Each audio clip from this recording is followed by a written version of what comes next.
que nem era imaginável, né? Então, ele se incomoda com aquela situação, ele procura ajuda, ele procura entender o que está acontecendo. Quando o animal dá menos leite, cresce menos, está sempre magro, não produz muito, não reproduz com tanta frequência, muitas vezes ele se acomoda naquela situação, acha que sempre foi assim, meu pai tirava leite aqui, meu pai criava gado aqui, e sempre foi assim. Não, parece que deixar de ganhar não é tão ruim quanto perder. Então, eles não se incomodam tanto. De forma que a doença carencial, principalmente, não metabólica, que é um caso mais agudo, geralmente, ela traz grandes prejuízos em várias partes do mundo, mas ele não é, muitas vezes, percebido, quantificado, digamos assim. Essas fotos aqui, essa foto da esquerda aqui, da vaca que estava no slide inicial, é na casa da minha mãe, né? Meu irmão tira leite, meu pai tirava leite, meu pai era produtor rural, agricultura familiar. Professora? Oi. Oi, desculpa, é porque o slide não está passando não, ainda está naquele, bem-vindos, volta às aulas. Sério? Que é isso? Tá passando. Agora mudou? Mudou sim, professora, só não está em tela cheia ainda. É porque eu tirei da tela cheia. Agora tá? Não. Não? E agora tá? Ainda não. Esse Google Meet aqui teve umas alterações, vocês viram isso? Inclusive, em algumas situações, eles pararam, não estão mais permitindo gravar. Não sei se é o nosso caso. Aqui não apareceu opção, não. Estou gravando com o computador. Foi. Agora apareceu? Sim. Tá, eu saí e entrei de novo.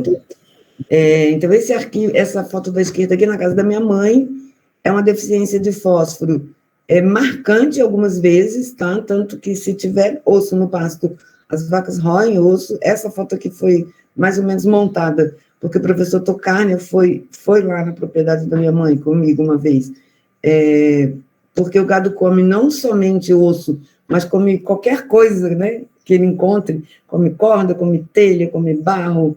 Isso não é um sinal característico da deficiência de fósforo, normalmente eles comem só osso. É uma característica mais marcante da deficiência de cobalto, onde eles desenvolvem esse hábito aberrante de comer coisas não nutritivas, vamos dizer assim, mas é uma situação bastante comum no Brasil e é muito cara. Cara porque traz prejuízos diretos, cara porque é caro para suplementar, caro porque muitas vezes mata por doenças secundárias, tipo botulismo, reticulite e outras doenças. Então, existe esse problema aqui, pertinho da gente. Esse aqui, inclusive, motivou um trabalho que eu fiz com a professora Ana Paula, na dissertação de mestrado dela, porque o professor Paulo Peixoto dizia que no estado do Rio de Janeiro não tinha deficiência de fósforo, e a gente encontrou deficiência de fósforo em várias regiões, então tem deficiência sim.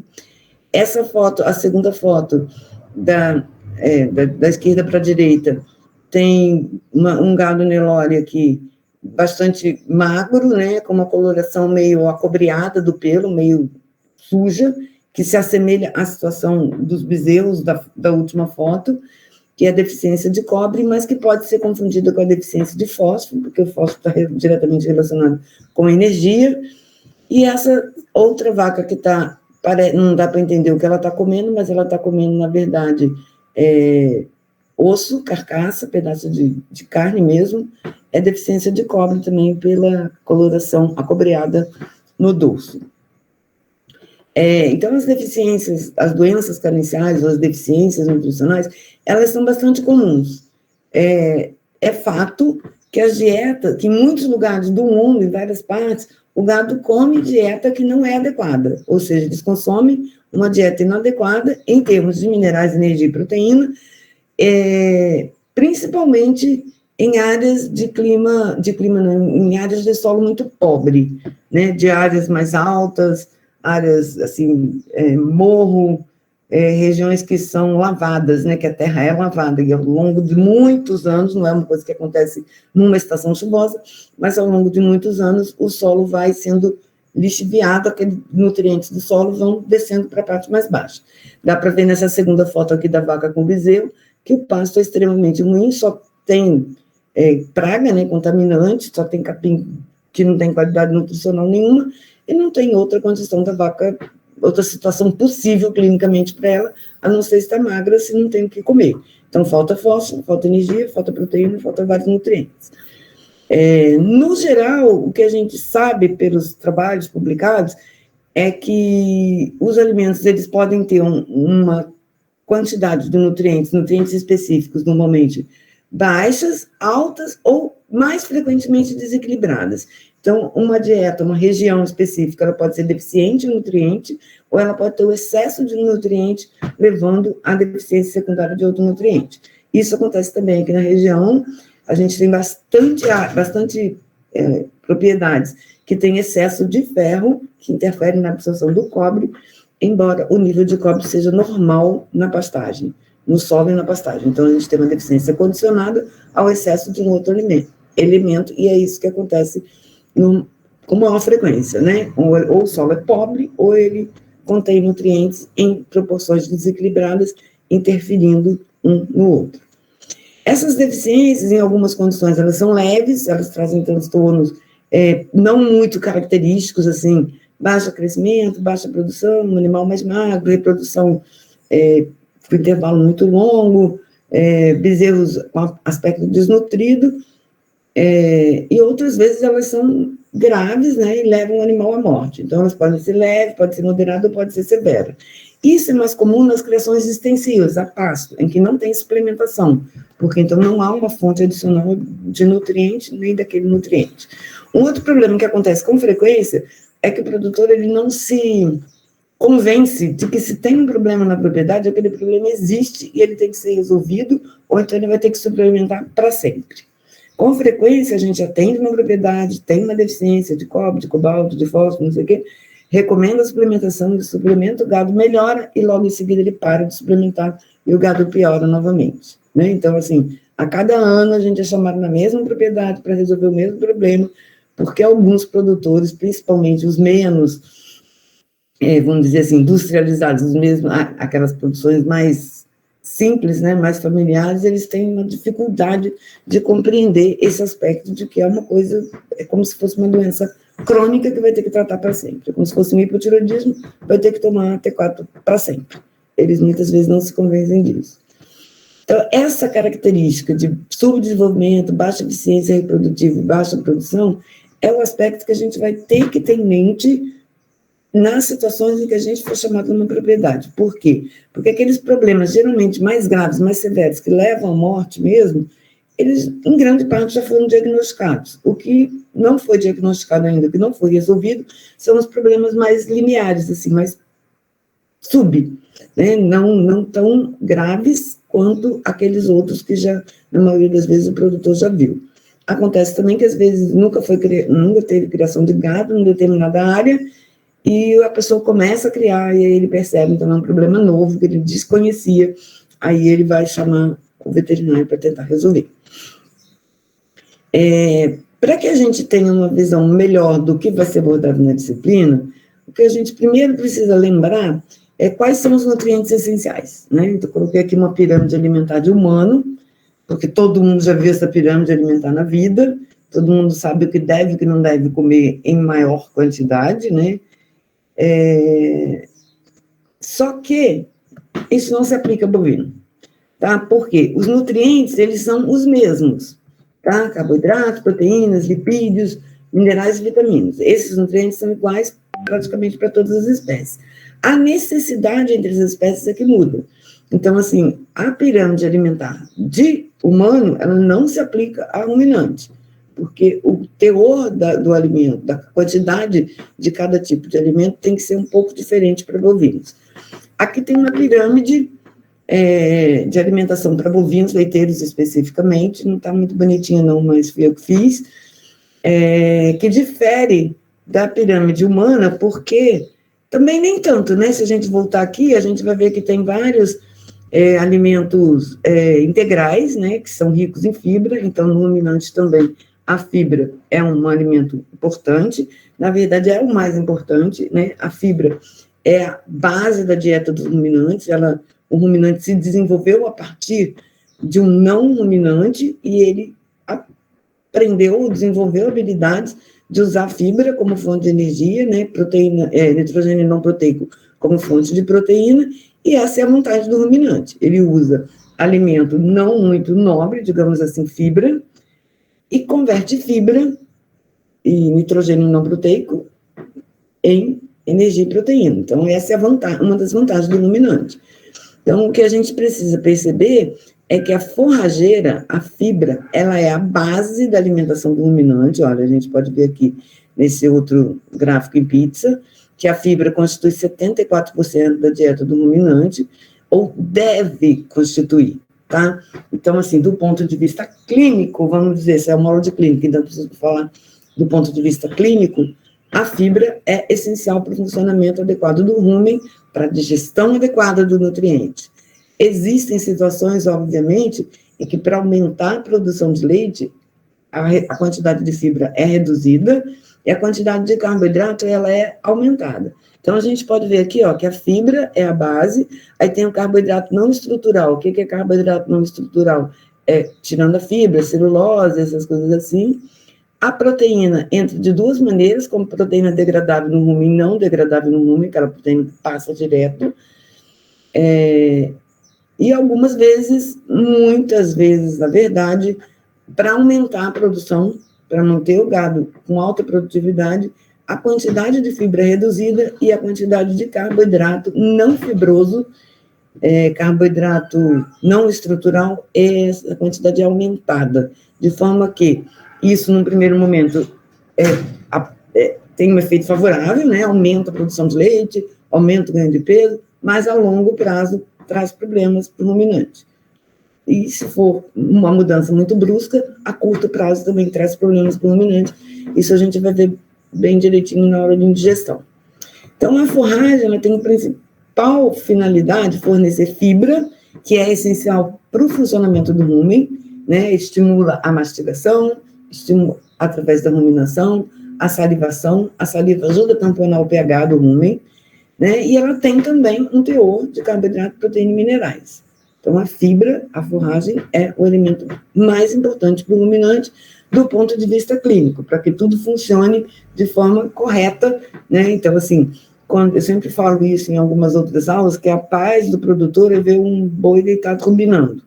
Né? Se ele está ruminando, quer dizer que ele não está doente, que ele não tem doença digestiva nem nenhuma doença sistêmica, e que ele está bem alimentado com o bucho, vamos dizer assim, né, o rumen cheio, a ponto de uma alimentação adequada, né, que contém fibra, e por isso ele está deitado ruminando, que é uma característica do ruminante. Enche a barriga, deita para ruminar a maior parte do dia.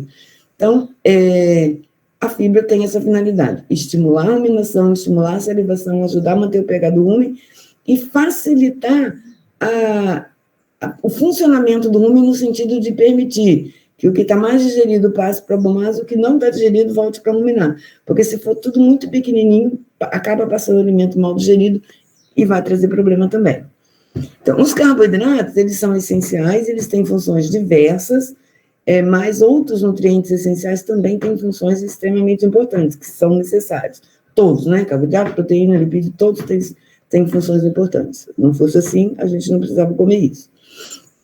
Os carboidratos, de uma forma geral, eles têm uma função estrutural de composição, de manutenção das estruturas de osso, pele, tecido, músculos, e a principal função deles é energia, né? Tanto produção e armazenamento de energia.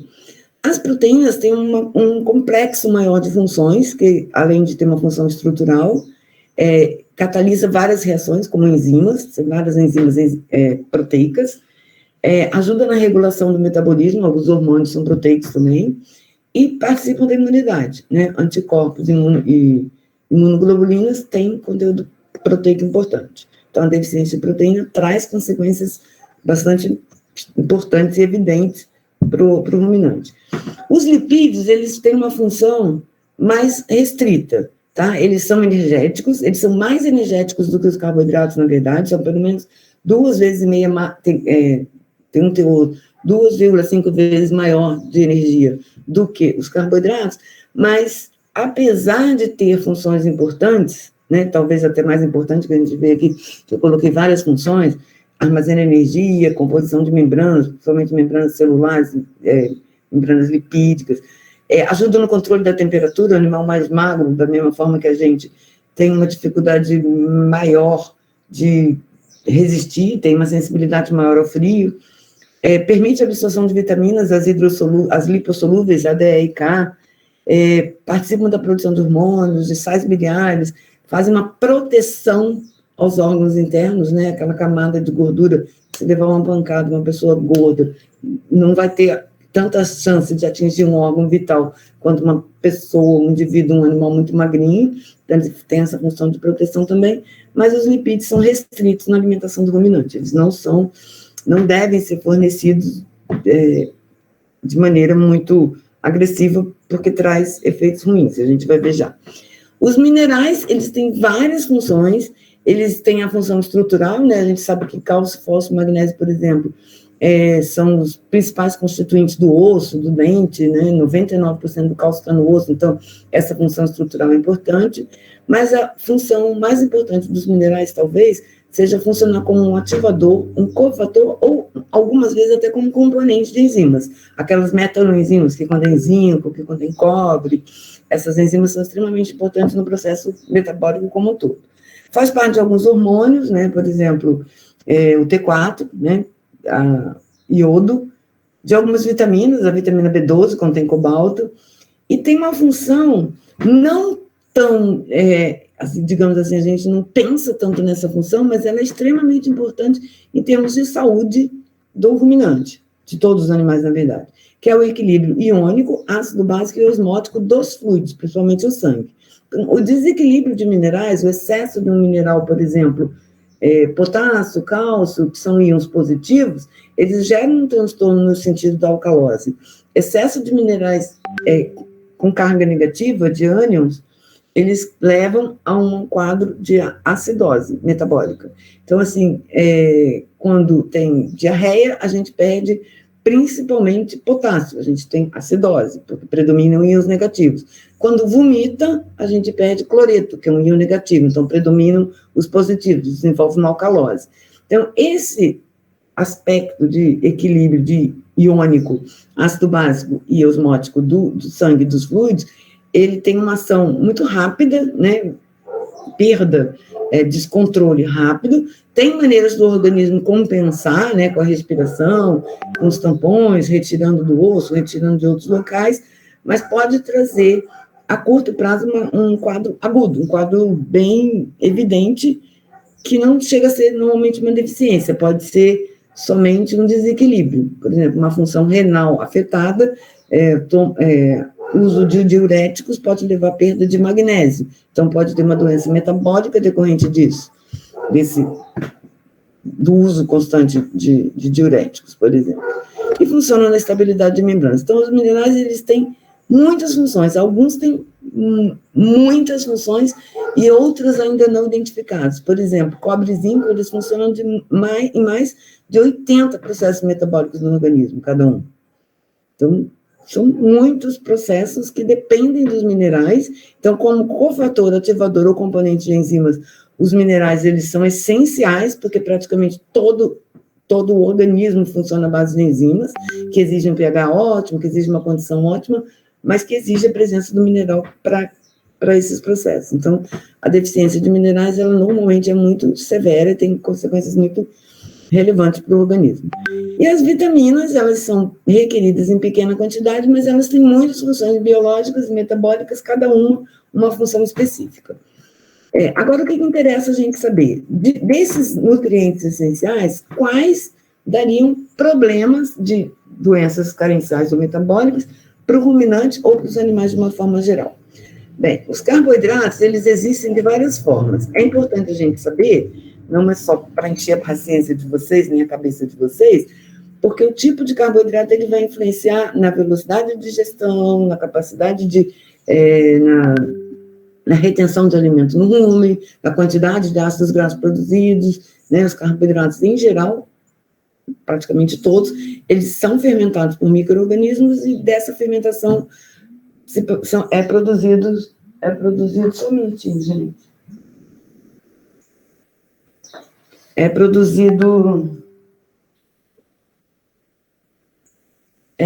São produzidos ácidos graxos que são metabolizados no fígado em energia, em gordura, em ácidos graxos, em sais biliares, em hormônios, etc. e tal.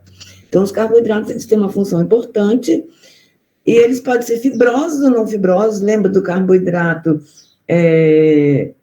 estrutural e não estrutural? Então, os estruturais eles têm uma função importante para manutenção da estabilidade do rumen, e os não fibrosos eles têm uma função importante como fonte direta e rápida de energia, porque eles são altamente fermentáveis, então eles produzem grande quantidade, geram a produção de grande quantidade de ácidos graxos, e com isso geram uma produção maior de energia. Eles podem ser simples, que são fermentados também rapidamente, né, e normalmente não devem estar presentes em grande quantidade na dieta dos ruminantes, porque vai ter uma fermentação muito rápida e pode trazer transtornos digestivos, ou os complexos, que são geralmente os fibrosos, que é a celulose, o amido, o glicogênio, se a gente considerar o carboidrato de origem animal. Então, a celulose geralmente é a base da dieta do ruminante, ou deveria ser, considerando o processo de evolução do ruminante. Estrutural e não estrutural, a gente já viu lá, né? Então, os estruturais, celulose, hemicelulose e pectina, são os que vão demorar mais para sofrer a digestão, mas que vão manter de uma forma mais consistente a estabilidade do rumen. E os não estruturais, eles são solúveis em água e são rapidamente fermentados, tá? Esses devem estar presentes, mas em menor quantidade que os estruturais. Então, esses ácidos graxos que são a principal fonte de energia para o ruminante. As proteínas, elas podem ser degradadas no rumen ou não degradadas no rumen, e essas proteínas, elas vão sofrer uma hidrólise por proteases microbianas. O ruminante em si, no processo de digestão, ele não produz protease para a digestão das proteínas, quem produz são os micro-organismos, e no final do processo de digestão das proteínas, vai se formar peptídeos, aminoácidos e amônia, tá? A amônia vai ser reciclada e vai ser utilizada novamente como um nitrogênio não proteico para a síntese de proteínas. Então, as proteínas, de uma certa forma, os ruminantes são, vamos dizer assim, quase que independentes em termos de proteínas, obviamente, considerando uma produção baixa, porque os micro-organismos do rumen produzem grande quantidade de proteínas microbianas que são utilizadas pelo ruminante como fonte de proteína e também de amônia, né, ureia e depois amônia, que vai ser usado como fonte de proteína. No final das contas, as proteínas elas têm como finalidade fornecer aminoácidos, que são aminoácidos essenciais que vão ser utilizados naquelas diversas funções que a gente já viu, e a amônia, mas grande parte desses aminoácidos e amônia produzidos no rumen são usados por micro-organismos. Então, os micro-organismos aqui têm um papel fundamental no sentido de fazer a digestão do nutriente e gerar nutrientes para o ruminante. O que acontece especificamente com o ruminante, que a maioria da proteína que chega no intestino, ela é de origem microbiana. Então, são proteínas da degradação de micro-organismos, né? Na multiplicação das bactérias, uma quantidade delas passa para o bomazo, chega no intestino e elas são decompostas, e então essas proteínas dos micro-organismos são utilizadas. Elas têm uma qualidade nutricional, vamos dizer assim,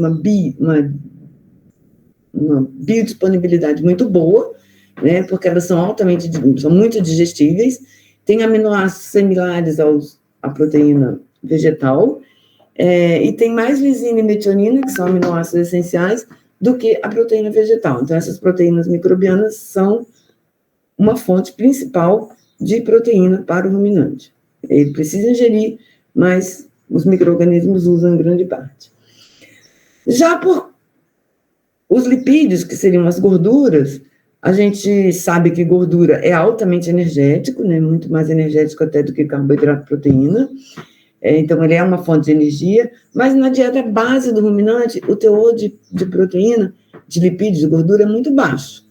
Né? Alguns trabalhos falam menos de 5%, como eu coloquei aqui, mas, em média, esse teor gira em torno de 3% na matéria seca, ou seja, uma pequeníssima quantidade de gordura está presente na dieta, está presente no rumen.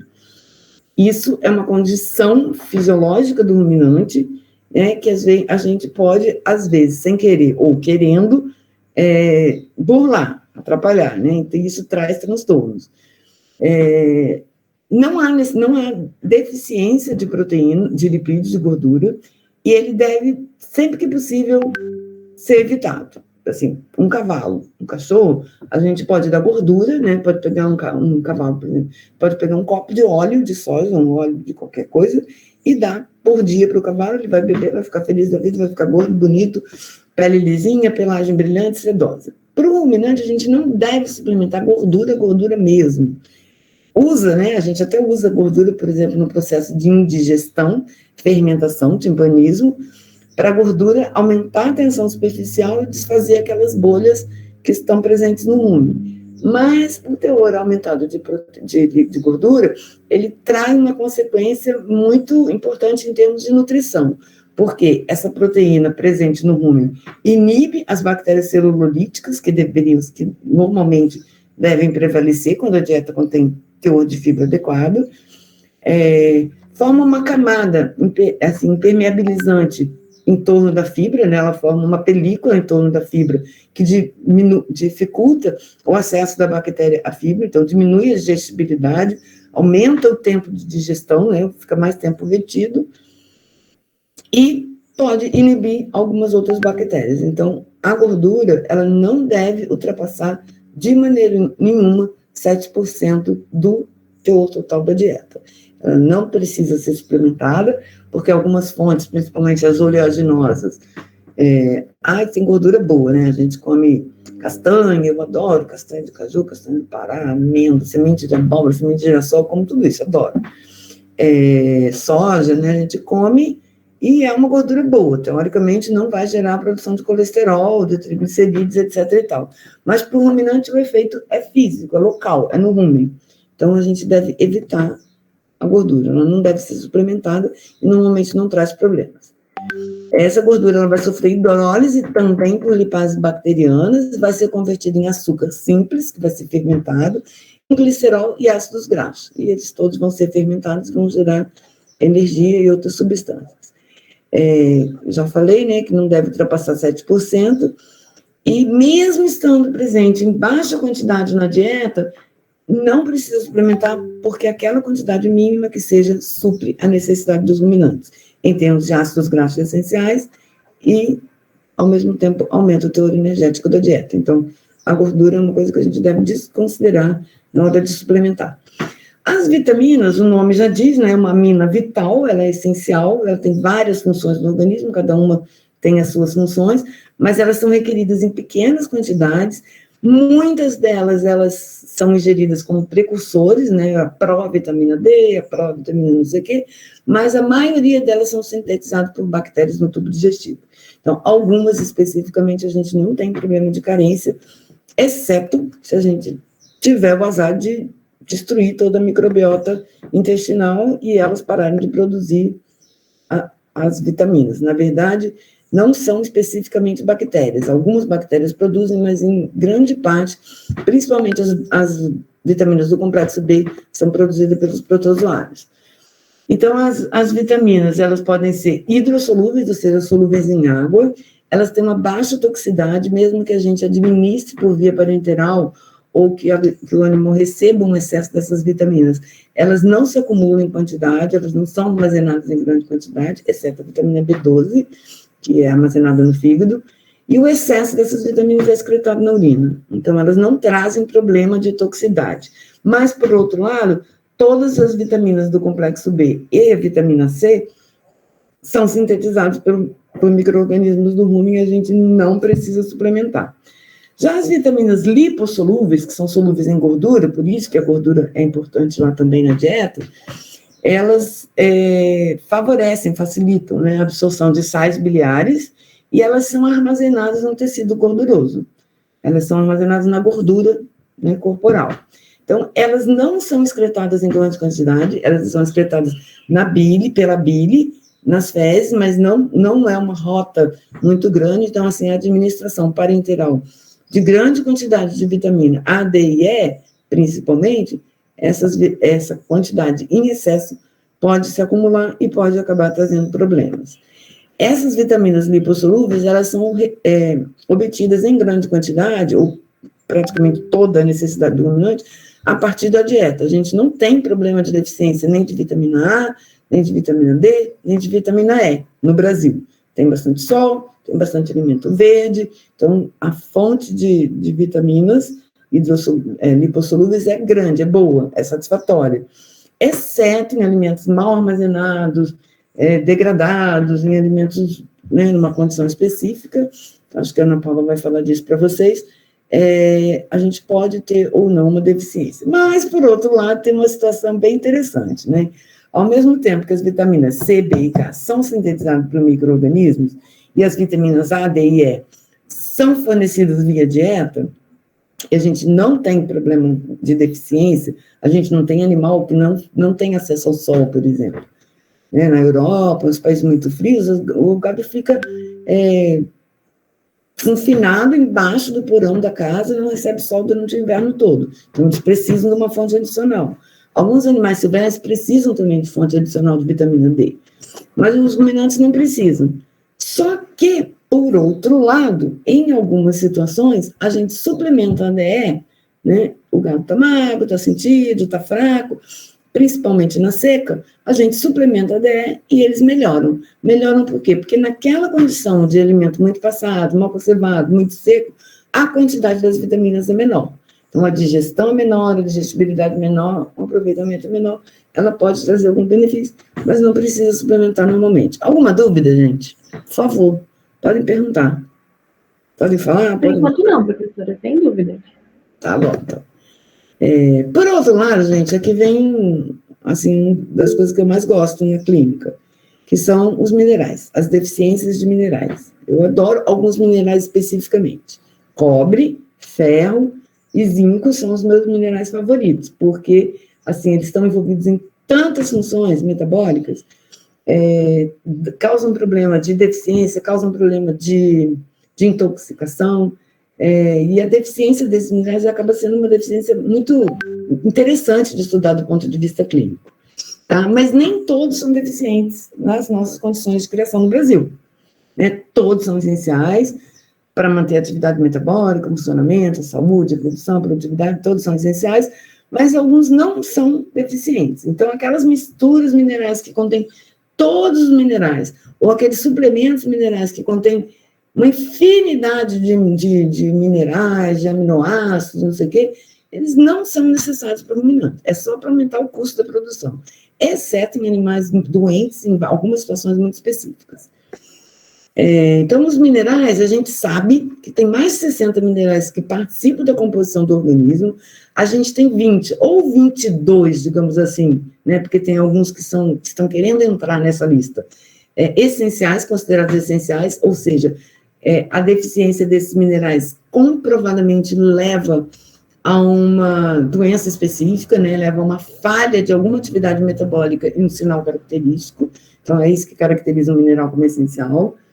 E existem mais de 50 interações conhecidas entre minerais. O que quer dizer interações conhecidas? Um mineral favorecendo a absorção do outro, um mineral inibindo a absorção do outro, um mineral se ligando ao outro, dificultando a absorção, competindo. São vários os processos de interações, né? Tanto de antagonismo quanto de sinergismo. E a gente tem que pensar nisso na hora de suplementar os animais. Por exemplo, um erro que ainda existe, eu acho, que veio de muito tempo atrás, de quando eu estudava, por exemplo, os cães, por exemplo, a maioria deles não comia ração, né? Então, foi investido muito dinheiro para desenvolver, formular rações específicas para cada raça, para cada tamanho, para cada idade, para cada condição, renal, nefropata, não sei o que lá, né? Muito dinheiro foi investido para fazer esse tipo de pesquisa, e as rações são formuladas para determinadas condições específicas. Quando começou esse uso mais intensivo de ração, era muito comum que os veterinários recomendassem, além da ração, a suplementação, principalmente com cálcio, né? Então, era o Sopan, era cálcio não sei o quê. Então, dava a ração que tinha tudo equilibrado, né? Minerais na concentração perfeita para um não inibir na absorção do outro, que atendia perfeitamente a necessidade dos animais, e aí a gente suplementava com cálcio, ou seja, a gente desequilibrava tudo. Hoje em dia, eu não sei se essa situação continua existindo, tá? Mas eu já vi, recentemente, antes da pandemia, alunos e colegas, inclusive, dizendo que usavam determinada marca de ração e que tinham que suplementar com outro nutriente, e aí, quando você vai ver o que está acontecendo, aquela ração está desequilibrada, né? Lembra da situação? Deficiente, falta, excesso ou desequilibrado em relação aos minerais? Então, se houver um desequilíbrio em relação aos minerais, um pode interferir na absorção do outro. Isso é muito importante a gente ter em mente, saber olhar para aquele desenho lá das interações, para que a gente possa perceber se tem alguma provável deficiência por excesso de outro mineral. Então, segundo a exigência, esses minerais são classificados em macro ou maiores, né? Macro minerais na minha época, uma coisa antiga, mas ainda alguns livros falam assim. Macro de grande, né? Quer dizer, grande, não que eles sejam muito mais necessários que os outros, todos são necessários, mas eles estão presentes em maior quantidade. Quantidade de quê? De grama por quilo de ração. E os micro, ou os oligoelementos, ou os elementos traço, que são exigidos em menor quantidade, miligrama por quilo, ou seja, já dá para perceber por aqui que tem uma diferença de quase 1000, né? Enquanto eu dou gramas de cálcio, eu dou miligramas de cobre, eu dou microgramas de iodo, então a quantidade é muito menor dos oligoelementos do que dos macroelementos na dieta. Um erro comum, normalmente, é o produtor suplementar só microminerais, e quando, na verdade, está faltando fósforo na propriedade. Né? Na propriedade no entorno lá da casa da minha mãe, vários têm deficiência de fósforo. E, às vezes, passa um vendedor de sal mineral, e o cara é muito sacana, para não dizer filho da mãe, e ele, não, usa esse daqui, que esse daqui é muito bom. E aí começa a aparecer problema. Quando você vai ver o que o produtor está fornecendo, ele está fornecendo uma mistura que só tem microelementos e o elemento macro que estava faltando, continua faltando, e o sintoma, o sinal, né, a manifestação se agrava. Então, a gente tem que estar ligado em tudo, né, no que ele está dando, em quanto ele está dando. Dá mistura mineral? Dou. Quanto? Quanto eu gasto por mês? Eu gasto um saco. Quantos animais eu tenho? Vamos ver se aquele um saco é suficiente para aquele tanto de animais. Então, assim, dizer que dá, que fornece, isso serve para qualquer animal. Dá vacina? Dou. Qual vacina o senhor dá? Da campanha. É só da raiva. Pronto. Né? Então, não dá vacina. Não está vacinado. E os prováveis que são considerados essenciais, mas ainda há alguma coisa que precisa ser comprovada, né? Que é flúor, molibdênio, vanádio, silício, cromo e níquel. Esses minerais, eles têm funções importantes, o cromo, então, é um animal bastante badalado hoje em dia, né? Aumenta a imunidade, aumenta isso, aumenta aquilo, mas pode ser uma função secundária, não a essencial relacionada ao cromo ou ao níquel, esses minerais. O molibdênio, por exemplo, ele tem um efeito muito ruim na dieta, que ele interfere diretamente na absorção do cobre, mas o molibdênio é um alimento essencial, provavelmente essencial também. O flúor, embora essencial, ele também dá problema muito, muito grande, muito severo de intoxicação. Então, alguns a gente tem que tomar cuidado. O vanádio, para falar a verdade, eu desconheço qual é a função dele. Eu sempre comento isso porque até sumiu a propaganda, não tenho visto mais. Tem uma propaganda que fala de uma água mineral Esferrier, a única com vanádio e pH 4. Aí eu pergunto, qual a vantagem de tomar vanádio e tomar uma água mineral com pH 4? Se eu tiver gastrite, tomo água com pH 4, eu morro de dor de estômago. Né? Então, qual é a vantagem? Eles fazem a propaganda dizendo que aquilo é um benefício muito grande, ou levando a gente a pensar que aquilo é um benefício muito grande. Mas, na verdade, pode não ser. Né? Então, essa água mineral Esferrier aí, eu não tenho visto a propaganda, mas eu sempre escutava. Então, as doenças carenciais, no Brasil especificamente, por tudo que a gente falou, quais elementos a gente teria problema de deficiência no Brasil? ou de excesso ou de falta. Carboidrato, com certeza, né? Deficiência de energia e proteína são as mais marcantes no período da seca, né? O gado fica magro, com aspecto desnutrido, pelagem feia, fica doente, fica não sei o que lá, geralmente por deficiência de energia e proteína, porque o capim está ruim, está velho, está passado, não tem uma digestibilidade boa, e minerais. Agora, os lipídios a gente não precisa suplementar, né? A gente já sabe que não precisa, então ele não tem problema de doença carencial, e as vitaminas também, a gente não tem problema de carencial. Aqui nessa foto da esquerda, a gente tem uma vaca num pasto que não chega a ser pasto, né? Tá mais indicado para jogar futebol do que para criar bovino, então o gado está morrendo de fome, na verdade, então está faltando energia e proteína, e provavelmente fósforo, porque nessa condição aqui da foto do meio, em que o animal está num pasto muito velho, muito passado, o fósforo ele é móvel, ele migra para a semente, que nessa época aí do capim muito velho, a semente já caiu no solo, e ele migra para a brotação, para o rizoma, para quando o capim começar a brotar, esse fósforo está disponível. Então, o capim velho, ele não tem nem energia, nem proteína, nem minerais. E aí, essas deficiências, elas são muito marcantes nesse momento. E essa foto da direita é a deficiência de cobre. Então, quais deficiências a gente tem? Carboidrato, proteína e minerais. Lipídios e vitaminas, a gente não tem problemas no Brasil, então a gente não deve se preocupar com eles, tá? A gente sabe que tem algumas doenças, por exemplo, em cachorro, que é uma dermatite responsiva ao zinco, ou que é responsiva à suplementação de alguns aminoácidos, mas isso não ocorre no ruminante, tá? Então, lipídio, vitamina, a gente normalmente não precisa se preocupar com a deficiência, exceto em condições específicas, tá? Que vocês vão ver em outro momento. As doenças carenciais, gente, elas têm um conceito muito importante, que, na verdade, veio das plantas, tá? Esse daqui é um exemplo perfeito, né, que é o barril de Liebig. Esse pesquisador aqui, ele criou esse barril para exemplificar o que ele chamou de lei do mínimo, né? A gente tem um furo aqui no potássio, a gente tem uma menor, né, uma reguinha que está menor no potássio, está menor no nitrogênio. Então, se eu vier aqui tapar o potássio e o nitrogênio aqui, o que vai estar faltando, o que vai estar deficiente, ou seja, vai continuar vazando pelo fósforo. Se eu tampar esses três até o nível do enxofre, o que vai dar problema vai ser o enxofre. Então, à medida que eu resolvo o problema de uma deficiência mais marcante, eu torno mais visível uma segunda deficiência do segundo elemento mais deficiente.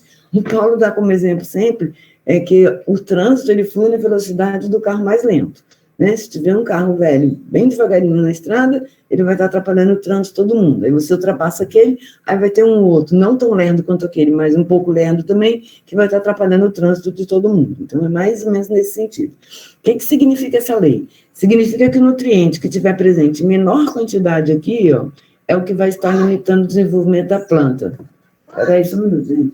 Oi, Ju, estou dando uma mão.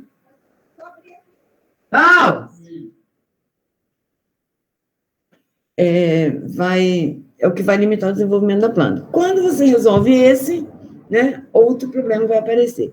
Essa lei foi desenvolvida para animal, para planta, na verdade, mas ela se aplica, ou ela foi adaptada para animal. Ou seja, o nutriente que estiver mais eficiente na dieta é o que vai regular o metabolismo e é o que vai estar se manifestando clinicamente mais evidente. O que a gente tira de aplicação prática nisso? A gente tira de aplicação prática que energia, proteína e fósforo são os mais deficientes na seca. Então, os outros minerais, eles estão presentes em maior quantidade. As doenças carenciais, tirando energia, proteína e fósforo, não aparecem no período da seca.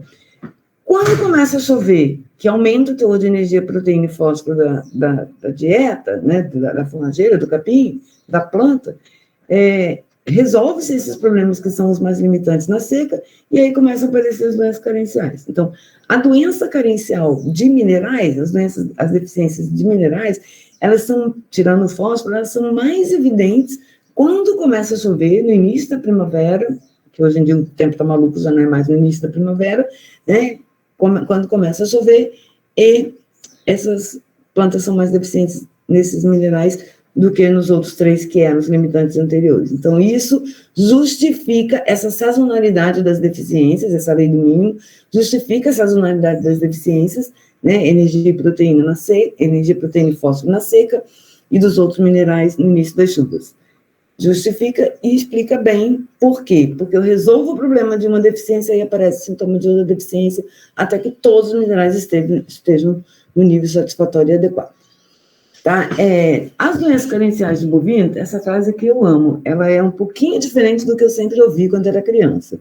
Né? Eu sempre ouvi dizer que uma frase que se aplicava mais a cavalo, que era cinza de arreio e sombra no casco, quer dizer, para de andar, para de usar, para de trabalhar, deixa descansar e coloca num pasto bom, cura o cavalo, né? O melhor remédio que tem. Para bovino, né, nesse portal aqui, eles colocaram como chamada água no lombo e pasto na canela se asseguram ou seguram a arroba do boi, ou seja, o boi consegue ficar gordo o suficiente para ser vendido a um preço melhor. Então, são duas situações totalmente distintas aqui, né? Na seca,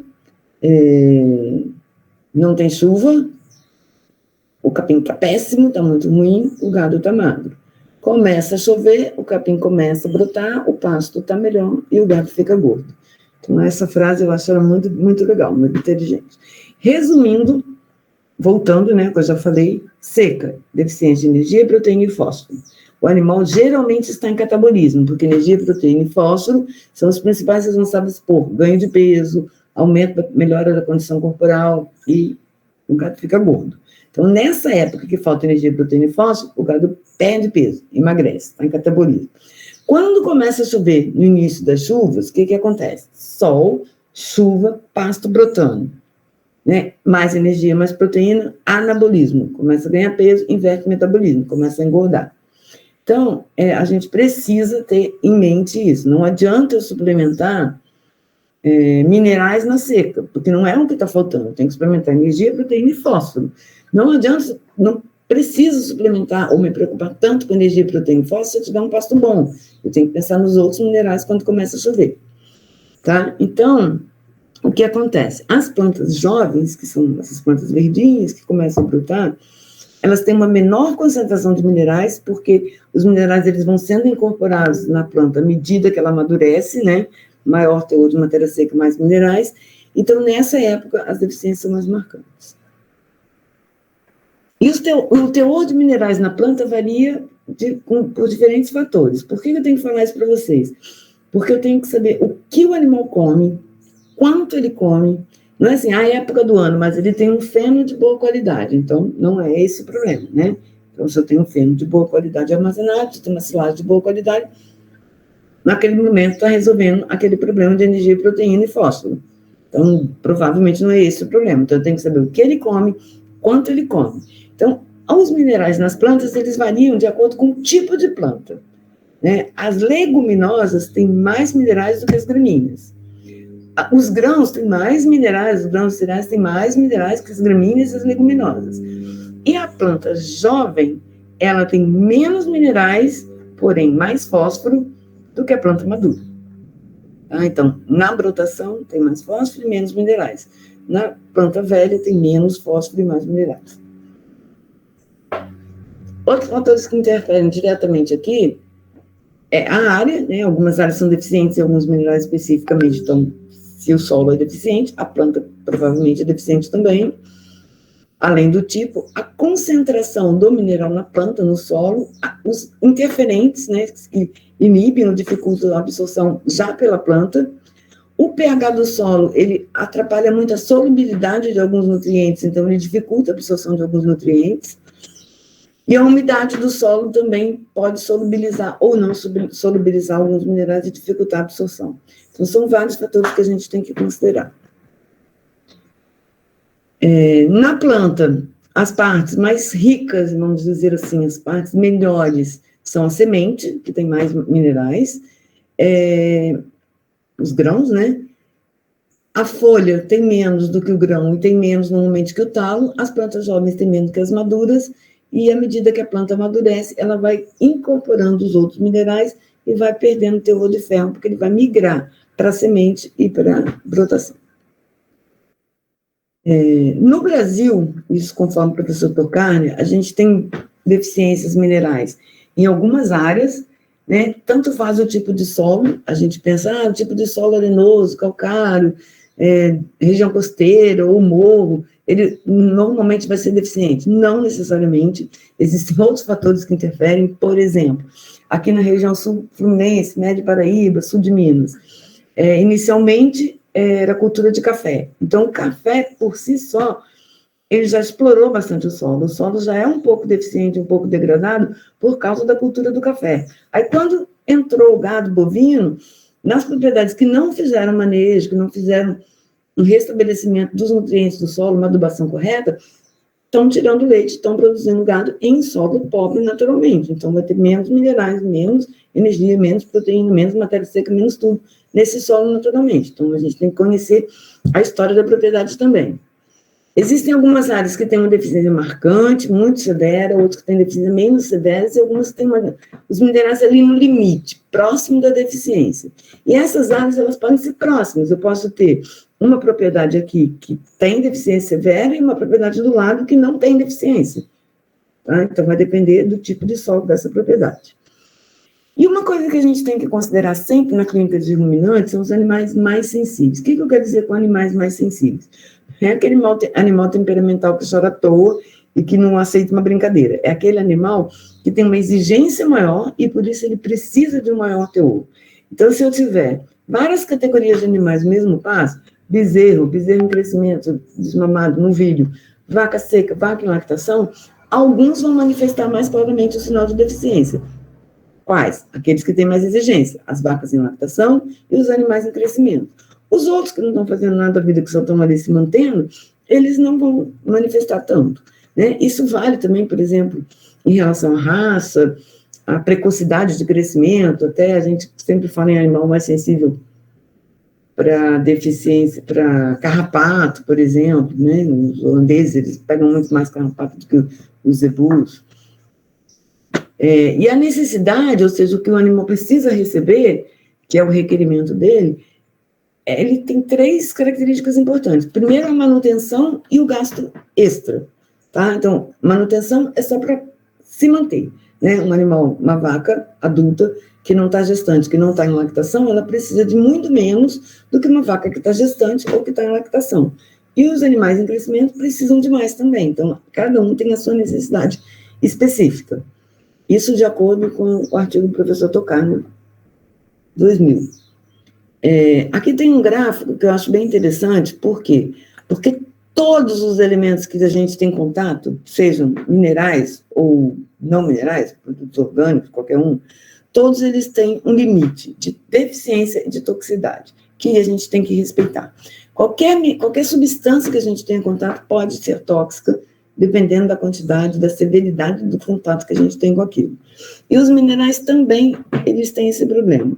Então, a gente tem uma área ótima aqui, né, uma área de segurança, que toda a necessidade está suprida, e se a gente tiver uma propriedade com deficiência, à medida que eu vou adicionando o mineral na dieta desses animais, eles vão aumentando a sua eficiência em termos de produção, de crescimento, de ganho de peso.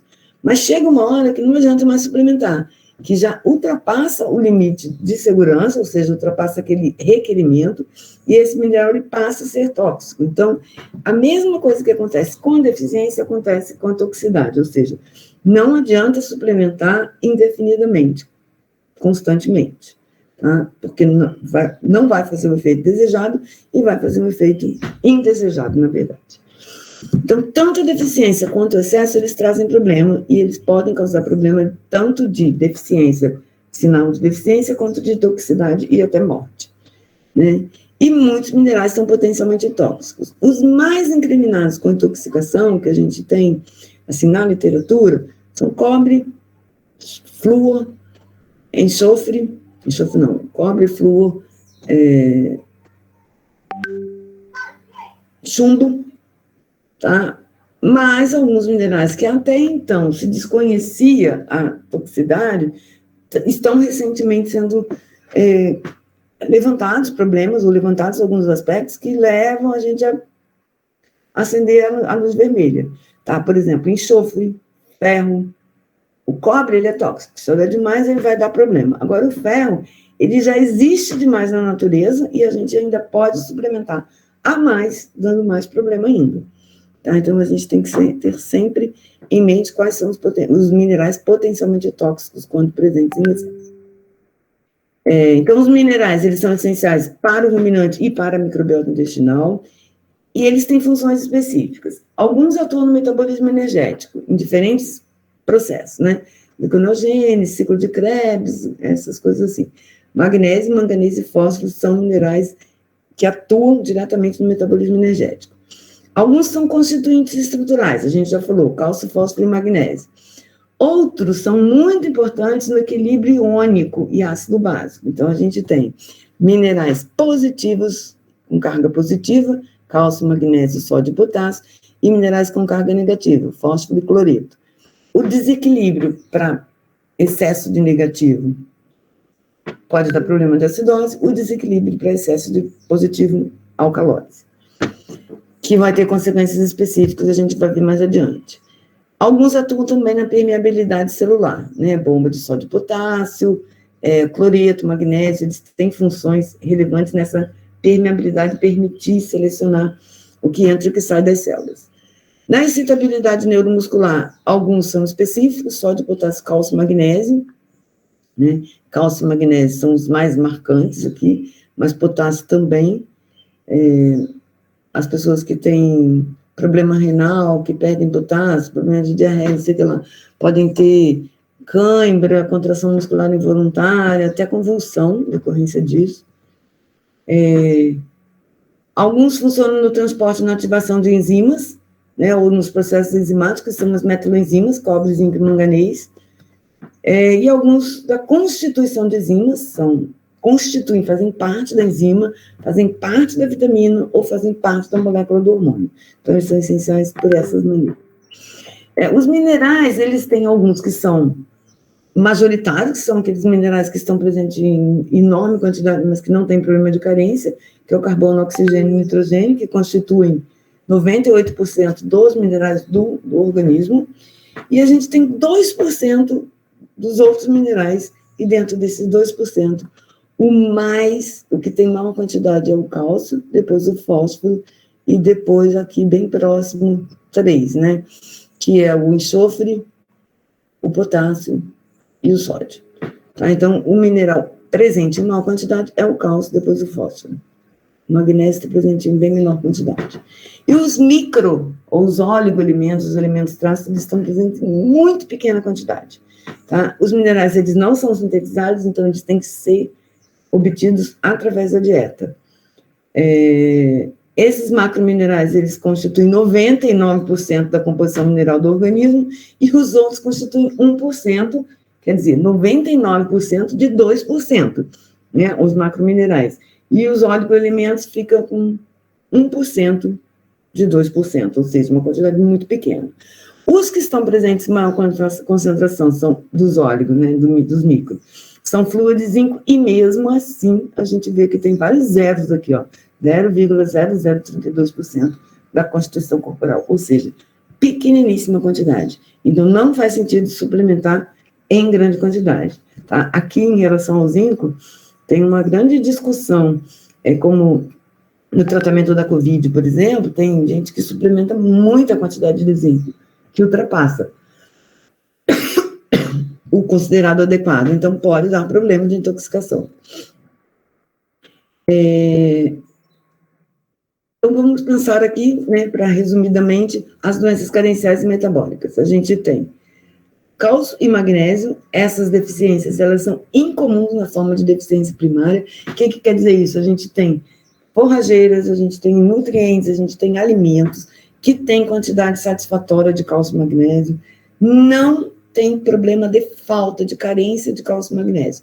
Não existe falta de deficiência de cálcio? Sim. Se a vaca produz uma quantidade absurda de leite, ela vai gastar muito cálcio para produzir leite. Então, ela vai ter uma deficiência secundária ao excesso de produção. Mas se ela desse um mínimo de leite suficiente para o bezerro, por exemplo, ela não teria deficiência de cálcio. A gente tem 2 relatos de deficiência de magnésio no Brasil, de áreas com deficiência de magnésio no Brasil. No entanto, a hipomagnesemia, que é uma doença metabólica, ela é constantemente considerada uma deficiência de magnésio. Ela é uma deficiência naquela condição específica, mas numa condição normal, o magnésio não falta. Tá? Então, assim, vamos dizer, o animal ou o indivíduo que toma diurético perde magnésio pelo rim, o animal ou o indivíduo que tem diarreia perde magnésio também. Então, ele pode se desenvolver um quadro de deficiência naquele momento específico que caracteriza uma doença metabólica, mas não é uma doença carencial, porque normalmente eles não faltam na dieta. O fósforo é o campeão da deficiência no Brasil e no mundo inteiro. Tá? A gente tem grandes áreas de deficiência de fósforo no Brasil, em praticamente todos os estados, todas as regiões a gente tem deficiência de fósforo, algumas áreas muito deficientes. Então, é o elemento mais importante em termos de suplementação, só que ele é caro para suplementar. A deficiência de sódio, junto com a de fósforo, é disseminada. A maior parte do Brasil inteiro tem deficiência de sódio, e é fácil, porque só dá sal, cloreto de sódio, que resolve o problema. Então, é uma deficiência disseminada, ampla, bem frequente, mas é barata de suplementar. Não dá muito problema. Potássio e cloreto, a gente não tem deficiência relatada em condições naturais, ou seja, não existe problema de deficiência, falta desses elementos na dieta. O que a gente tem são problemas relacionados ao metabolismo, né? A perda de um nutriente, a perda de outro, ao desequilíbrio de íons, né? Perde cloreto quando vomita, né? Ácido clorídrico perde cloreto, quando tem diarreia perde potássio. Então, a gente tem uma condição metabólica, não é uma condição carencial. A deficiência de enxofre é desconhecida, por outro lado, frequentemente tem sido descritos casos de intoxicação por enxofre. A deficiência de ferro não ocorre a pasto, tá? O ferro é um elemento mineral muito importante, mais pela toxicidade do que pela deficiência, tá? A tese da aluna que eu tô dia e noite mexendo nela, a gente está fazendo um levantamento dos produtos comerciais contendo ferro e da adequação dessas formulações, sabe? E a gente encontrou 82 produtos comerciais contendo ferro especificamente para bovinos, fora outros que são para cão, para gato, para outros para cavalo, mas não são recomendados para o bovino, 50 contendo só ferro, e esses produtos são recomendados assim, para o tratamento de anemia, para o tratamento de não sei o que, bovinos adultos, bezerros. Não é uma condição que ocorre naturalmente, exceto o bezerro que toma só leite, a deficiência de ferro não existe, ela não é provável. Tá? Se existir, é por uma falta de cobre, por um excesso de outro alimento, por uma perda de sangue por causa de verminose, então é secundário. Não resolve, não adianta dar ferro. O cobre é também bastante deficiente, a gente tem bastante deficiência de cobre. No levantamento do Rio Grande do Sul mostrou que a gente tem deficiência em praticamente todos os estados e todas as regiões, algumas áreas, né? E muitas vezes essa deficiência está associada com a deficiência de cobalto. A deficiência de cobalto ela é comum, de novo, muitas vezes associada com a deficiência de cobre. O selênio, ele é deficiente em algumas áreas específicas e é provavelmente subdiagnosticada essa deficiência, ou seja, não é uma deficiência assim, que está no radar de todo mundo, então é possível que ela ocorra. Iodo, a gente tem deficiências em áreas específicas, hoje, possivelmente, não tanto falta, mas até excesso, né? Tem uma epidemia de hipotiroidismo em humanos aí, talvez pelo teor de iodo no sal. A gente já fez um trabalho com uma aluna, a gente identificar o teor de iodo das rações de gato, e a gente percebeu que praticamente todas elas tinham mais iodo do que deveriam. Então, assim, o iodo, embora a gente tenha algumas áreas específicas que têm deficiência de iodo, essa deficiência ela não é muito comum, e eu acho que mesmo com o sal do bovino, ele não é incorporado de iodo, tá? Mas o sal humano, ele tem iodo. E zinco também em algumas áreas específicas que pode estar sendo diagnosticado. Então, o que a gente tira de resumo disso daqui? Manganês é mais provável que seja secundário e não seja primário. O que a gente tira disso tudo aqui? Que as mais disseminadas, as mais comuns, as mais frequentes, que tem em quase todos os lugares, fósforo, sódio, cobre e cobalto. As que não são prováveis, que são incomuns, que existe alguma descrição, mas assim, raríssimas situações, cálcio, magnésio e manganês. é mais provável que esses minerais estejam relacionados à falta secundária, a uma produtividade, a um erro de dieta, alguma coisa assim, não uma carência propriamente dita. Os menos prováveis, assim, que eu não devo, para não dizer assim, nem considero, nem levo em consideração, é café com leite.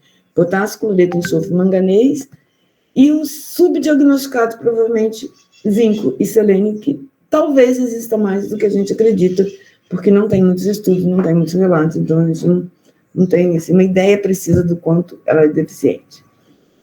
Então, os problemas de doenças carenciais no Brasil. Oi, pode falar. Eu queria entender melhor essa relação você falou que o cobre, a deficiência de cobre, está relacionada com a deficiência de cobalto e vice-versa. Mas por que porque os dois estão deficientes em muitas áreas. O relacionado, associado, que eu quero dizer, é que muitas áreas de solo, muitos tipos de solo, muitas regiões, a gente tem as duas, cobre e cobalto. Por exemplo, assim, sabidamente que eu já fui, que eu já vi, que eu já atendi propriedade. Desde Paraty até o sul da Bahia, toda aquela região costeira, a gente tem deficiência de cobre, inclusive na rural, e a gente tem também deficiência de cobalto. Entendeu? Tranquilo, professor. Entendi. Obrigado. Nada. E você que perguntou aí, a deficiência de cobre, ela existe em outras espécies, não é específica do ruminante, cavalo, coelho, porco, cachorro, tá? Tem nos livros mais antigos, principalmente, eles têm a descrição dos sinais clínicos da deficiência, só que eu nunca vi na minha vida nenhum diagnóstico de deficiência de cobre em cão, por exemplo. Tá? Então, a gente tem que pensar na função do mineral, no teor que ele está sendo fornecido na dieta, e é possível sim. Eu tentei fazer um trabalho uma vez com deficiência de cobre em cão, fornecendo molibdênio que quela o cobre, né? Impede a absorção do cobre. Porque o professor Paulo Peixoto ele me encorajou bastante. Ele falou, olha, Rita, tem muitas osteodistrofias em cães que não tem uma causa aparente, né? Poderia ser deficiência de cálcio, fósforo e vitamina D, mas não é. Então, qual é a causa? Poderia ser deficiência de cobre, principalmente cães que não comem ração, que comem alimento, né, formulado. Mas eu não consegui fazer. Não deu certo. No final das contas, a gente não conseguiu fazer. Mas é possível que existem outras espécies também. Tá? Então, a gente tem como doenças carenciais aqui o problema de energia, proteína. Professora, Oi. Desculpa lhe atrapalhar. A Jéssica levantou a mão. Pode falar, Jéssica. Professora, eu queria saber se a única diferença, né, de deficiência de cobre para fósforo é a coloração no dorso do bovino, né, que você falou. É a única coisa que a gente consegue perceber, assim, diferenciar. Então, a gente vai ver em cada deficiência, eu vou botar um slide aqui na frente também, cada mineral, eles têm muitas funções em comum, tá? E cada um tem uma função específica. E essa função específica que vai dar o sinal clínico característico. Tá? Então, assim, em vez de vocês ficarem tentando gravar todos os sinais de todas as deficiências, grava aquela específica. Então, vamos pensar do ponto de vista do fósforo. Fósforo, ATP, energia.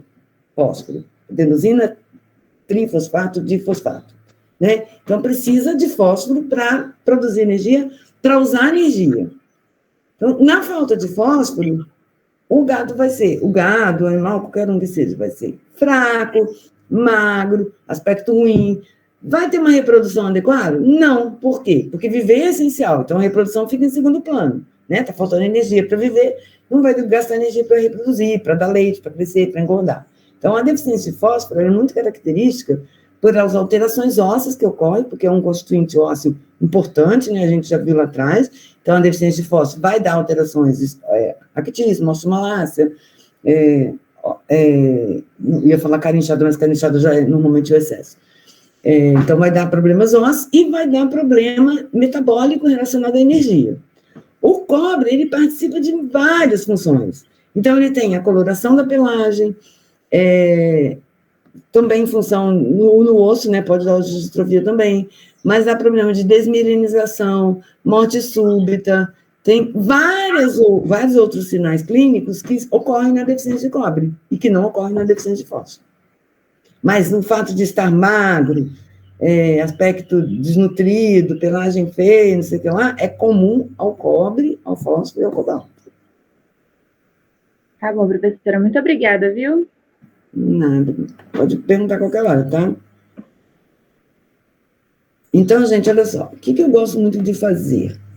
Eu sempre uso esse esqueminha aqui para qualquer coisa que eu vá fazer de diagnóstico, tá? Então, eu tenho aqui todas as deficiências prováveis no Brasil, né? Energia, proteína, fósforo, cobre, cobalto, sódio, iodo, zinco, selênio.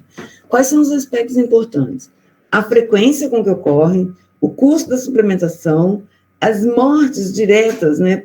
Pela falta de nutriente e por problemas secundários, tipo fósforo, ingerir osso, botulismo. A produção, diminui o crescimento, diminui o ganho de peso, e o efeito na reprodução, né? Menor reprodução. Então, para cada uma desses aqui, eu penso, energia e proteína. É comum? É, bastante comum, 3 cruzinhas. É caro para suplementar? É caro, mas não é tanto quanto o fósforo, então eu vou dar 2 cruzinhas para ela. Causa morte direta e indireta? Causa morte, mas não tantas mortes, porque o animal vai ficar fraco, desnutrido, ele vai se adaptar àquela situação de subnutrição, vamos dizer assim. Ele vai ter uma atividade metabólica reduzida, mas ele não vai necessariamente morrer porque está magro, tá? Exceto em situações extremas. Tem efeito sobre a produção? Sim, se não tem energia para produzir, não vai produzir. Tem efeito sobre a reprodução? Sim, não é um efeito direto, porque energia e proteína tem efeito direto, mas depois a gente vai ver isso nas deficiências. Então, eu vou dando as cruzinhas aqui para cada um, e no final, o que eu faço? Eu somo as cruzinhas e vejo quem tem mais cruzinha. Quem tiver mais cruzinha é o meu campeão. É o campeão de quê? Então, quais são as mais importantes no Brasil? Quem tem mais cruzinha aqui? Fósforo, depois energia e proteína, e depois cobre. A deficiência de sódio é mais comum, é a mais ampla, mais disseminada, mas ela, apesar de ser frequente, ela é barata para suplementar, ela não tem tanto problema de morte direta, ela causa vários efeitos, mas não é tão problema de morte direta. Então, quem são os mais importantes aqui? Fósforo é a principal delas, depois energia e proteína, depois cobre. Tá? Então, eu faço isso para doença também. Então, o animal tem diarreia, anemia, blá, blá, blá, blá. Coloco os sinais aqui e penso todas as possibilidades. E vou colocando as cruzinhas e no final, quem tiver mais cruzinha é a minha suspeita clínica inicial. Tentem fazer isso para vocês verem algum dia, com um diagnóstico, por exemplo, que vocês vão ver que vocês vão gostar de fazer um esqueminha desse. Tá, então, a gente viu as doenças carenciais aqui, energia, proteína, fósforo, cobre, cobalto, sódio, iodo, zinco, selênio.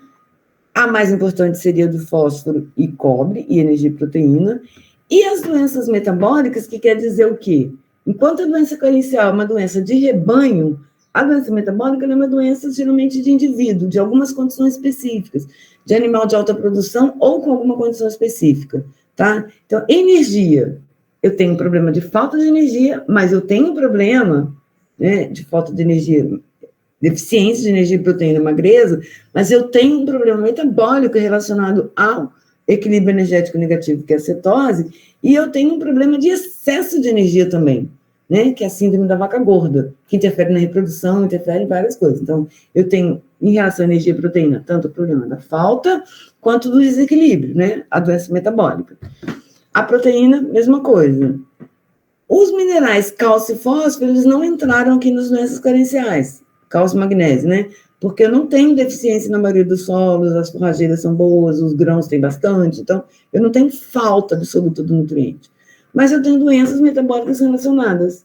O que é uma doença metabólica? É uma condição que ocorre especificamente numa situação porque a queda daquele mineral no sangue é tão rápida que o organismo não consegue se adaptar. Então, eu tenho febre do leite, febre vetular ou hipocalcemia, e a tetania da lactação ou dos bezerros, que é a hipomagnesemia. Então, em termos de carência, tem principalmente energia, proteína, fósforo e cobre, também cobalto e sódio, as outras são menos, mas as metabólicas, eu tenho a mesma coisa, energia, proteína, só que aí entra cálcio e magnésio, que são as doenças que a gente vai estudar. O diagnóstico, eu vou passar rapidamente, porque a Ana Paula vai falar disso, eu vou falar disso em outros momentos, então não vou perder muito tempo, tá?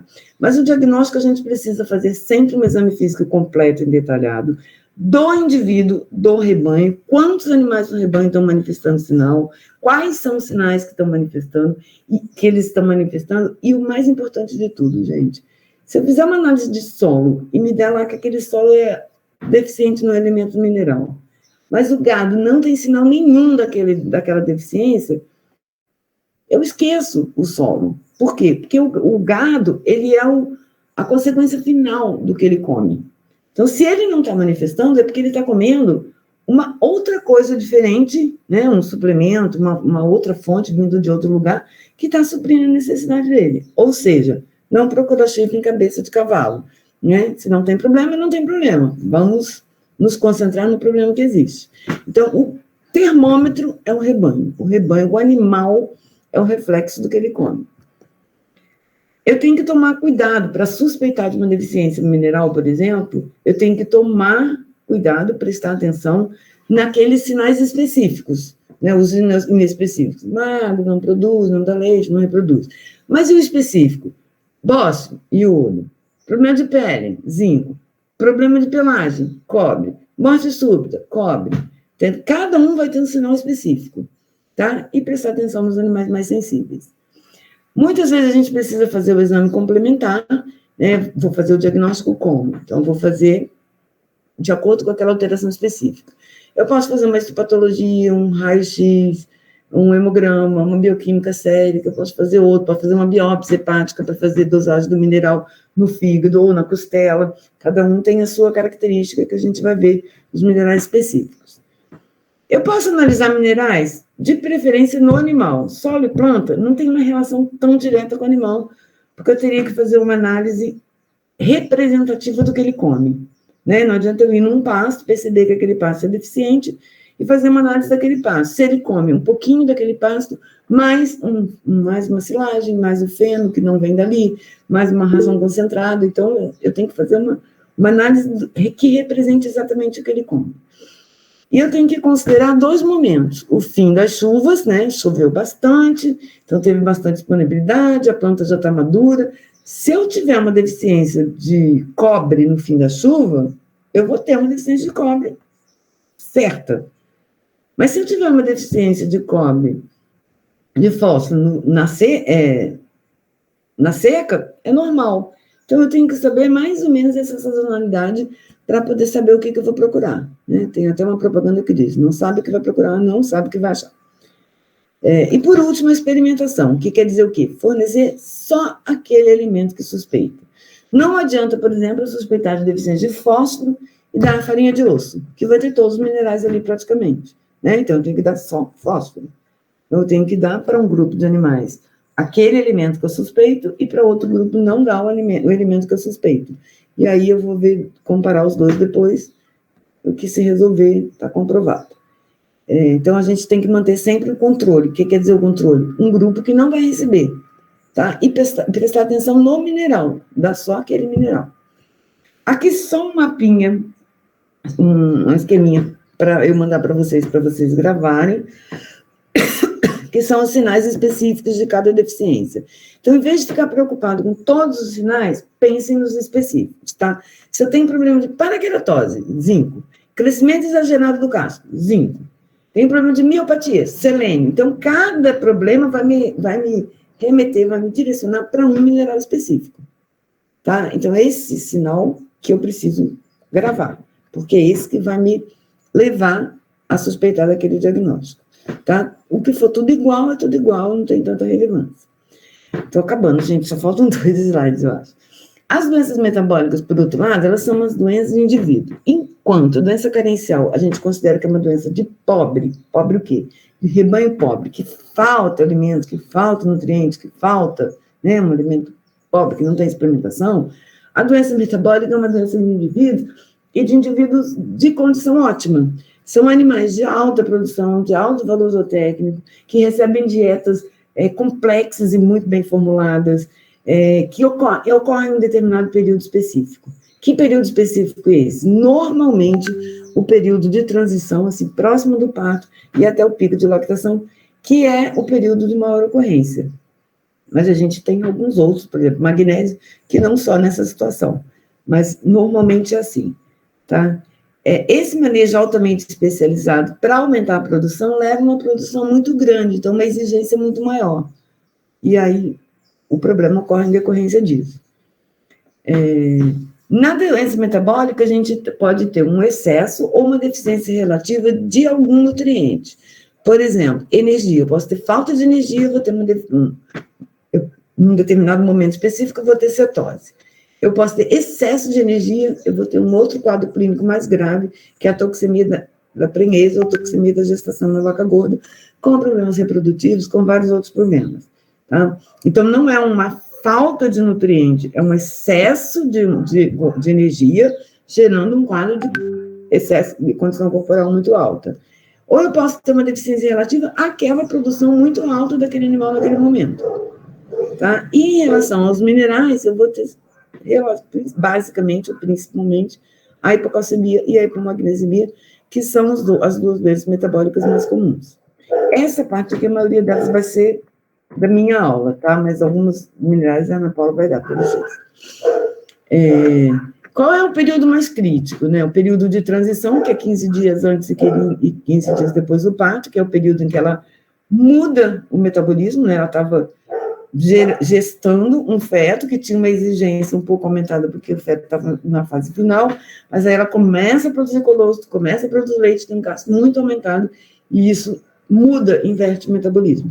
Tá? Entra em equilíbrio energético negativo, diminui os minerais, então ela passa de uma condição de anabolismo, ou seja, de ganhar peso, de engordar, para uma condição de catabolismo muito rapidamente. Esse período é crítico para a ocorrência de doenças metabólicas, que são as chamadas doenças da produção. A incidência dessas doenças ela é maior no pico de produção, né, que foi modificado, hoje em dia está em torno de 4, 6 semanas, ou do início do parto até o pico de lactação. E principalmente porque ocorre uma menor ingestão de matéria seca nesse período. Isso obriga a vaca a inverter esse metabolismo e se adaptar muito rapidamente a esse novo metabolismo. O que aconteceu aqui, gente, ao longo do tempo? Essa aqui é uma curva de um gráfico da década de 80, 90, né, em que a produção de leite ela aumentava progressivamente, e ela atingia o pico aqui um pouquinho antes, mas quase que junto com a fase de maior ingestão de matéria seca. Ó, a curva de ingestão de matéria seca é azul, a curva de produção de leite é vermelha. Então, ela ia aumentando a produção de leite, ela tinha um período aqui em que ela dava mais leite, mas não era tanto leite, do que ela era capaz de comer em quantidade de nutrientes para suprir essa produção. Então, ela era obrigada a emagrecer. O que aconteceu atualmente? Meu gráfico sumiu. Aqui. O que aconteceu atualmente? Esse pico de produção de leite ele foi antecipado, né? Antes ele ficava mais próximo aqui, né? Depois de 2 meses e meio, mais ou menos, próximo da capacidade máxima de gestão de matéria seca. Essa capacidade máxima, porque ela come menos, tem uma melhor conversão durante a gestação, tem um bezerro ocupando espaço dentro da cavidade abdominal, então o rumen está meio que comprimido, aí sai o bezerro, o rumen vai aumentando, e vai aumentando a capacidade de ingerir. Só que essa capacidade não continua em torno de 3 meses, né? Essa capacidade máxima que continua aqui.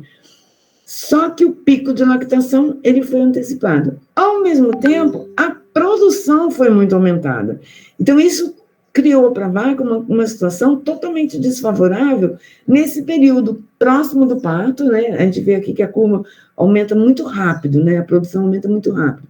Então, o gasto de nutrientes para produzir leite é muito rápido, né? E essa ingestão de matéria seca nem de longe supre o que ela precisa. Então, ela é obrigada a mobilizar. E com isso, ela pode estar predisposta a doenças metabólicas. Nesse contexto de requerimento de nutrientes, a gente precisa pensar que cada animal ele tem uma necessidade diferente com o estágio. Se ela está gestante, se ela está na lactação, se está no início, está no pico, né? Então, a gente tem 5 períodos críticos na vida da vaca. O início da lactação, que ela tem que aumentar a produção até atingir o pico, hoje está mais antecipado, em torno de 6 semanas, e ela tem um menor consumo de matéria seca, nesse período, naturalmente. O pico, que já vai de 70, 60 dias, ou menos até, a 140 dias, ou seja, ela está dando o máximo da produção de leite, e a produção já tende a diminuir, mas ela já consegue comer mais matéria seca. A metade final da lactação, em que ela já come mais do que ela precisa, então ela já começa a diminuir a produção de leite, já começa a ganhar peso, para restabelecer a condição corporal no final, né, para parir em boa condição, e o período seco, em que, comparando com a lactação, o gasto é bem menor. Então, ela tem que ficar 2 meses, mais ou menos, seca, sem dar leite, para que ela consiga restabelecer todas as suas reservas de energia e de minerais, e que a glândula mamária consiga, porque a glândula mamária, ela praticamente, vamos dizer assim, ela atrofia toda, e todo o tecido, os alvéolos, tudo aquela coisa, ele é renovado, regenerado. Então, ela precisa desse descanso. Acontece que o normal seria 60 dias, mas ele foi modificado para 40, e tem algumas vacas que ficam menos de 14 dias, né, descansando, né, sem dar leite. Algumas, inclusive, emendam uma lactação na outra. Então, esse período, essa situação que a gente criou para ela, é muito desfavorável metabolicamente. Então, as doenças nutricionais, elas ocorrem, as doenças metabólicas, elas ocorrem com muita frequência nesse período. E o período de transição, que é bem pertinho, né, que já aumenta subitamente essa demanda de nutrientes, e o metabolismo inverte. Bem, gente, como revisão, a gente fica mais ou menos por aqui.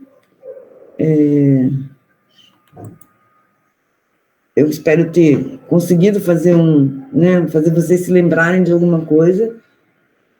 Não tem lista de frequência, Matheus. Eu esqueci de falar isso no começo da aula. Mesmo quando vai presencial, eu me recuso a fazer frequência e reprovar o aluno por falta. Tá? Eu sempre fiz isso, já comprei briga com